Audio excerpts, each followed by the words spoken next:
it's really good and important that we keep our beaches clean, because there's things like glass that we've been picking up today, cigarette butts, and it's important to keep our children away from these things as well. I'm here to clean up the beach this morning. I think it's a great thing to do. It's already beautiful, but can be so much better. So we can keep those blue flags, and then people will come and visit us all year round, just as long as they tidy up after themselves, of which we do have a great team of people doing that.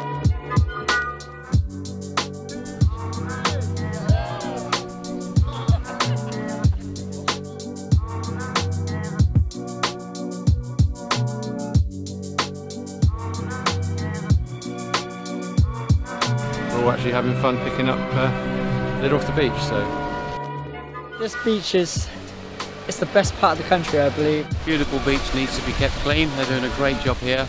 Let's work together as a community. Please can we keep it clean? May I also ask you to leave the footprint only and pick all the litter you would normally leave behind, so we can protect this, what should serve to all of us.